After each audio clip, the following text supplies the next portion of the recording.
जय सिया राम मित्रों स्वागत है आप सभी लोगों का अपने इस YouTube चैनल लाइफ ऑफ सनातनी में। और स्वागत है आप सभी लोगों का श्री रामचरितमानस रामायण के एक और नए अध्याय में। तो मित्रों, जैसा कि आप सभी लोग जानते हैं कि पिछले वीडियो में श्री रामचरितमानस रामायण को अयोध्या कांड में दोहा क्रमांक 28 पर समाप्त किया था और आज यहीं से आगे बढ़ने वाले हैं। यहाँ पर भगवान श्री राम की एक बहुत ही दुख भरी कहानी चल रही थी, जहाँ पर माता कैकेयी भगवान श्री राम को वन भेजने के लिए राजा दशरथ जी से वरदान मांग रही हैं। चलिए जानते हैं आगे कहानी क्या मोड़ ले लेती है। पूरी कहानी अपन लोग इस वीडियो के माध्यम से जानते हैं। लेकिन मित्रों, वीडियो में आगे बढ़ें उससे पहले हमारा आपसे बस एक ही छोटा सा रिक्वेस्ट है। यदि आप लोगों ने अभी तक इस यूट्यूब चैनल लाइफ ऑफ सनातनी को सब्सक्राइब नहीं किया है तो नीचे जो सब्सक्राइब का बटन है उसे दबा कर चैनल को सब्सक्राइब कर लें, साथ ही बेल आइकन घंटी को जरूर दबा लें। चलिए मित्रों, बिना कुछ देरी के वीडियो में आगे बढ़ते हैं। जय सिया राम। भूपे मनोरथे सौभाग्य बनो, सुख सुविहंगे समाजो, भीलनी निज में छाड़ने चाहते, बचनो भयंकर बाजे। राजा का मनोरथ सुंदर वन है, सुख सुंदर पक्षियों का समुदाय है, उस पर भीलनी की तरह है कैकेयी अपना वन रूपी भयंकर बाज छोड़ना चाहती है। सुनत प्राण प्रिय भावत जी का, देहु एक बर भर तहि टीका, मांगहु दूसर बर कर जोरी, पुरबहु नाथ मनोरथ मोरी। वह बोली, है प्राण प्यारे, सुनिए मेरे मन को भाने वाला एक बर दो दीजिए। भरत को राज तिलक और है ना दूसरा बर भी मैं हाथ जोड़कर मांगती हूं, मेरा मनोरथ पूरा कीजिए।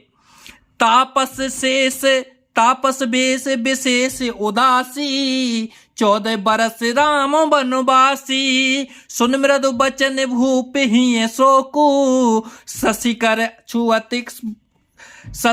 छुअत बिकल जिम कोकू। तपस्वियों के बेश में विशेष उदासीन भाव से राज्य और कुटुंब आदि की ओर से भली भांति उदासीन होकर विरक्त मुनियों की भांति राम 14 बरस तक वन में निवास करें। कैकेयी के कोमल विनय युक्त वचन सुनकर राजा के हृदय में ऐसा शोक हुआ जैसे चंद्रमा की किरणों के स्पर्श से चकवा विकल हो जाता है। गयऊ सहम नहीं कछु कहे आवा, जनु सचान बन झपटेऊ लाबा, बिबरन भयऊ निपट नर पालू, दामन हने हूँ मनहु तालू।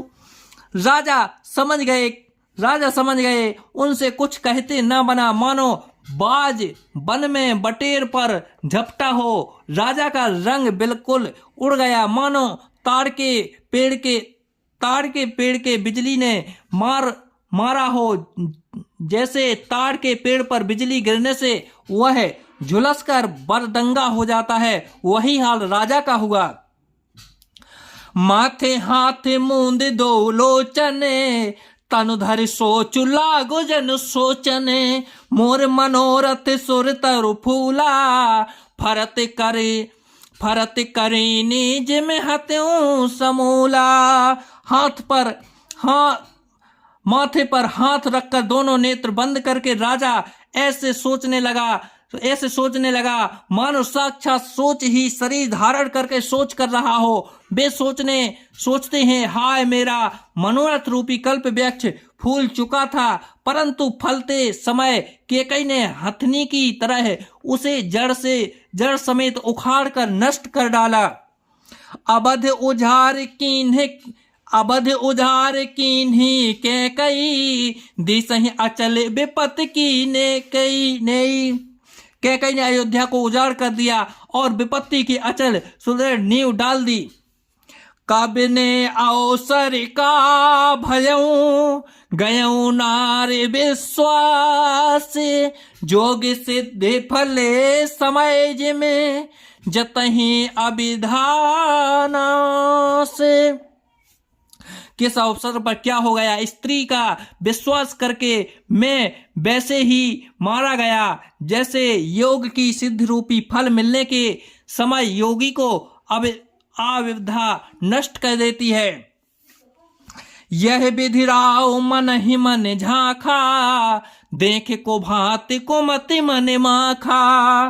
भरत की राव रे पूत न होही, आने हो मोल बिसाही की मोही। इस प्रकार राजा मन ही मन झींक रहे हैं। राजा का ऐसा बुरा हाल देखकर दुर्वधि कैकई मन में बुरी तरह से क्रोधित हुई और बोली, क्या भरत आपके पुत्र नहीं है? क्या मुझे आप दाम देकर खरीद लाए हैं? क्या मैं आपकी विवाहिता पत्नी नहीं हूं?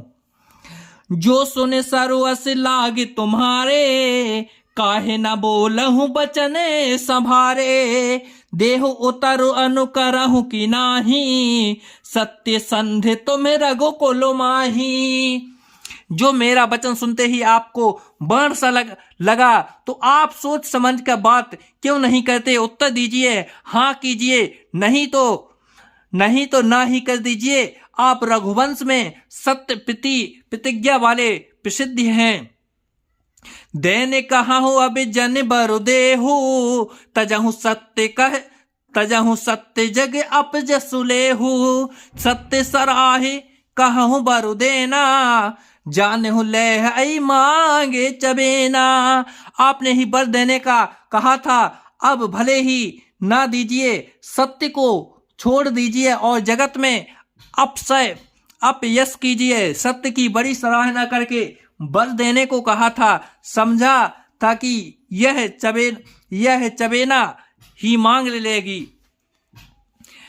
शिव दधीच बलि जो कछु भाषा, तनु धनु तजेऊ बचने पुन राखा। अति कटु बचन कहती के कई, मानव लोन जरे पर देई। राजा शिवी दधीच और बलि ने जो कुछ कहा, शरीर और धन त्याग कर भी उन्होंने अपने वचन की प्रतिज्ञा को निभाया। कैकई बहुत ही कड़वे वचन कह रही है, मानो जले पर नमक छिड़क रही हो। धरा में धुरंधर धीर धरी, नयने उघारे राय। शेरो ध्वनि लीने उपास्यसी, मारे सिमोहे कुठाए।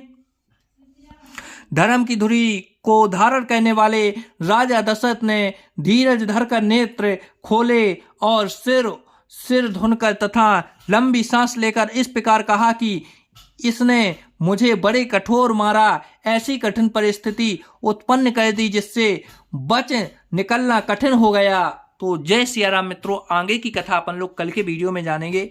तो चैनल को सब्सक्राइब करके बेल आइकन घंटी को जरूर दबा लें ताकि आने वाले अगले वीडियो का नोटिफिकेशन आप तक जल्दी से जल्दी पहुंच सके। चलिए मित्रों, मिलते हैं अगले वीडियो में, जब तक के लिए जय सिया राम।